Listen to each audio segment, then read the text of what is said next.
This program is rated PG. It contains themes and scenes which may not be suitable for very young audiences. Parental guidance is advised. Be advised that the views and opinions of the hosts and guests do not reflect those of the station.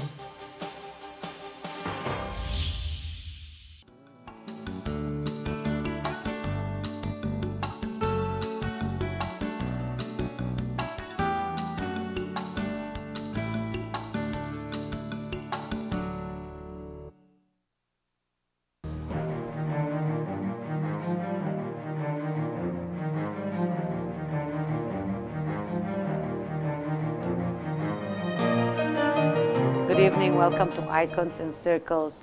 This is Consul Annette Ablan. For today, we are commemorating the Araw ng Kagitingan, and that is the Day of Valor. And we have as our guests very interesting characters. They are historical enactors, and they will share with us, their experiences being historical enactors and what is it all about, and we have as our guests Don Dilimhenko and Don Fernandez. Good evening, gentlemen. Thank you for coming today. Thank you for having me. And also for your for sharing your expertise or your exposure to this historical period in our history. So, as you can see, we have Dondi here wearing an authentic USFA uniform, and Don here. It's an Imperial Japanese Army uniform. All right, and maybe for a start, you can tell us what is a historical enactor. How did it all start also? Well, the historical reenacting is pretty much portraying what people were in the past. It could be military, it could be civilian, right? It could be any period in history that you would want to portray. Now, some folk would choose to portray the Philippine-American War, for example, or going before that. Some folk would portray those ages of Lapu-Lapu and so forth. Or the Spanish era too. Or the Spanish era as well. Yeah. If you think about it, in our culture, Filipino culture, we do a lot of reenacting. I mean, we don't call it that, but certainly Cenaculo is a form of reenactment. During Holy Week. Yes, no? during Holy Week. Right. Moriones, the Moriones Festival is definitely a reenactment of the Longinus' chase and capture. The various Moro plays are essentially based on maybe mythology. Well, mythified, yeah. But I think the most famous or the most reenactment done is the landing of Leyte of MacArthur. Yes, No, yes, that's yes. also reenacting Yes. the landing of Leyte. All Yes, right. yes it is.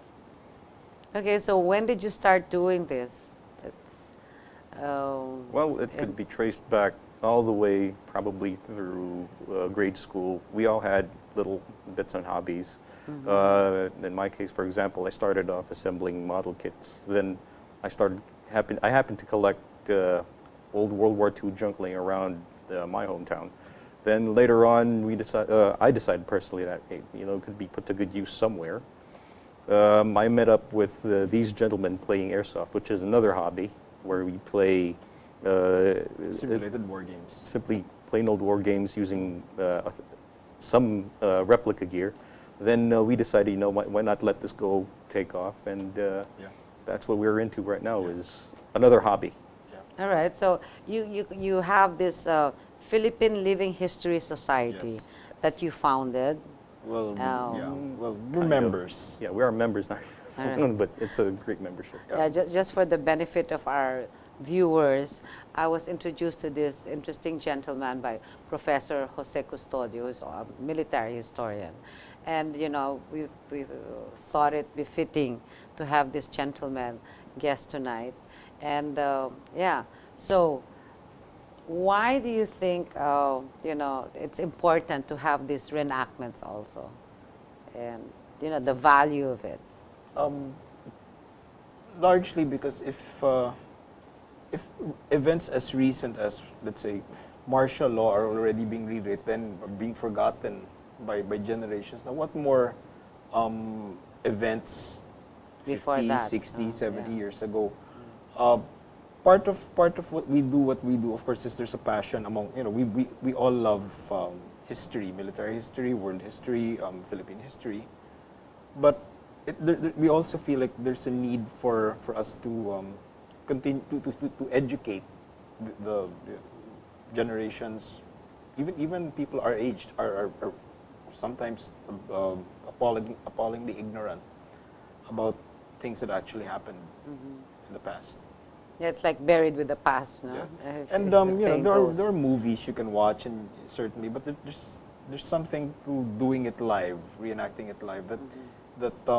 And it's very rewarding for us when actual veterans show up, and they tell us, thank you for remembering our contribution, thank you for remembering our sacrifices, and for telling people this is what actually happened to us. Making people aware of Yes. the sacrifices and Yes. the bravery of those who fought for our That's freedom. correct. There's also, books and movies can only do so much. When you take it to a personal level, when you get to doing it personally, you would finally appreciate why these things were done. For example, Dondi and myself, we try to portray the individual soldier, the individual infantryman, and movies would show you carrying them a whole lot of stuff on them, backpacks, weapons, rifles, and you'd be wondering how they could go through all of that on a hot day. Well, we tried to experience that. Then we realized that Actual marching also Yes. and Yes. walking. in 40-degree heat, and you find out eventually that, hey, you know what, this is not practical. So we find out for ourselves why people carried a certain thing a particular way, Or or certain clothing over. wore certain clothing, or why they would use enemy equipment, for example. So we find out that people back then were no different from people now in being a bit more pragmatic. It's just that people now, with their relatively short attention spans, with all technology, they'd overlook all of these things and say, The yes, they were. details or Yeah. the actual experiences. Exactly, and there's a whole lot more to the heroism that people read or hear about, and there's also that very grassroots level that says, yeah, they did this because people were pretty much a product of their times and environment, and we're trying to experience that And probably, reenact it. yeah, convey it on. Okay, as I was telling Professor Custodio also, yeah, we're, well, the generations nowadays, and even mine, it's, we don't get enough of the feel of history or the value of history. And it's important, for people like you to have this advocacy and take it upon yourselves to share different periods of our history. And okay, so let's get back to your uniforms, right? Interesting what you have on. It's the Japanese, the uniform of the Japanese Imperial Army. Yes. And Can yes, you please. just stand Yeah. up? Well, it's Okay. a bit clunky, but yeah, that's Okay. how it goes. Okay, so you have, it's interesting, it's like ninja shoes that you have Oh on. yeah. And this is for practical reasons. I mean, Well, two or three things. The Japanese army were actually issued sturdy leather boots, but in this heat, yes. they were too heavy and they deteriorated in tropic moisture. But these tabi boots, we call them, Tabi. tabis, Okay. right? They're made of canvas and rubber and very much more comfortable and far more fetching for a tropical environment, right? And there's that, what they say, you could probably have better traction climbing trees as well. Oh, Right. all right. Or walking anywhere. But Okay. they are far more comfortable than regular hobnail Yeah, boots. and more practical, right? Yes. And then you have this like a bandage wrapped around your calf. Okay, these are, well, they call them putties, developed by armies long before. They're supposed to keep Firm. insects and okay. things running up my leg. Okay. They're also there to keep the rest of my pants from snagging on anything. Right? Okay. And far more fetching too. These are leather ammunition pouches. Right? I have a bayonet frog in there. That's where you stick the knife in, carry it around. And for the rifle, no? Oh, the yes. bayonet for the rifle. Okay. Then this is an old Japanese water bottle. Okay. Right? What is it made of? Oh, it's made of aluminum. All right. Right, with a wooden cork. Keep that over there. And here would be my ration pouch. I can carry anything in it. It could be food, more ammunition, other stuff. This is just the regular basic load by about 1943. There could be more that I could be bringing along right now, but most of it would be a bit too awkward to carry around, and probably patently illegal. All right. And it's interesting how you wear your helmet also. Oh, okay. Isn't it? Yes. It's, is it comfortable? It looks like you're all wrapped up. It is quite comfortable. The Japanese army were more into using straps and laces, tying things down, instead of clips, which are made of metal. The Japanese helmet, for example, has a 3-point system, which means I could be bobbing my head all over, and it would stay in place. Right, compared to what most other armies of the day wore. They only had a single strap. Bob your head and it just falls off and flops around. Okay. Yeah. Very practical, no? Yes, it is. Very comfortable too. Right. And this hat that you're holding. Oh, this is a typical hat for tropical environments. I could wear it under my helmet, but it would be a bit awkward. This hat here is made of cotton. And you have these flaps to keep out the sun. Okay. Right. Yeah, but this is what I see in the movies. Oh, yes. A whole lot of movies would portray the Japanese wearing these yes, the flaps. havelocks. The The what? flaps. The havelocks. Okay, havelocks. Right. Most of the time, though, they wore off, right? And many soldiers eventually lost them, right? And many pictures, especially later on in the war, they would show just the hat. Right. It has an integral helmet, chin strap right here to keep it from flying off. Also, okay. Yeah. And then, okay. Right. And Dondi is using his American uniform. Okay, this is the standard khaki uniform worn by American troops as a combat uniform up to 1942. Afterwards, this was worn mostly as a class, what they call the Class C, or it's not exactly casual wear, but it's what you wear to the office if you're not going to fight in battle. So if you watch a lot of old movies, you'll see the officers usually in khaki, all the way up to actually this kind of khaki uniform was issued to the U.S. military up to 1950, 1960, Vietnam, but they were never worn as combat uniforms after 1942. Now, the pistol belt, the M1928 pistol belt, holds about has about 10 pockets for Garand, for the M1 Garand clip, or for the M1928 Springfield.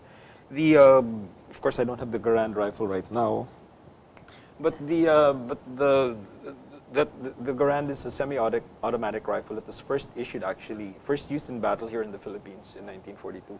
It later made its way to Europe, and for the rest of issued to generally issued to American troops afterwards. The canteen is interesting because it's entirely aluminum.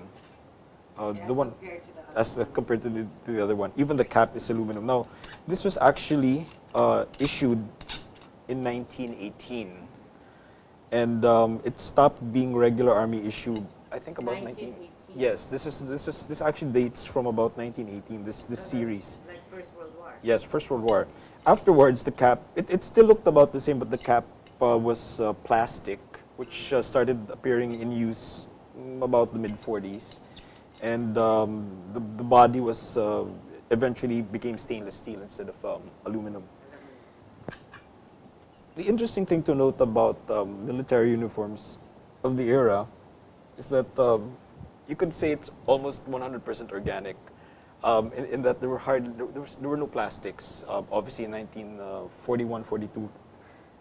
Actually, the uniform dates from about 1935, I think, 1935, 1936. So this was issued to most U.S. Army and Philippine Army soldiers up to that point. Just like the Japanese, the U.S. Army issued these canvas leggings. These are called dismounted infantry leggings. Don't ask me why. But again, they were also made out of canvas, and just like the puttees, they were designed to keep rocks out of your boots and insects from crawling up your legs. So everything is canvas and mostly canvas and metal, some leather for the obviously for the pistol pouch and for the boots. Yeah, but let's say for the helmet, then you have the clips compared to that of the Yes. Japanese. Yeah. The U.S. Army helmet, actually, this helmet is called the M1917 Kelly helmet. It was first issued during World War I, worn by U.S. troops. It's actually a direct copy of the British Brodie helmet. It virtually looks exactly the same. In fact, the one I have, this one I'm wearing now is. And it's made of Steel. Well, that's actually Belgian. Belgian. All Yeah, right. but the shape and the form are all about are about the same. The difference is that the British helmet used to be made out of steel, but the Americans used a composite steel manganese, Which is lighter. more bullet resistant. Yes, and lighter. Yes, I don't know about lighter. Okay. Probably not. But certainly it had more impact resistance than the British helmet.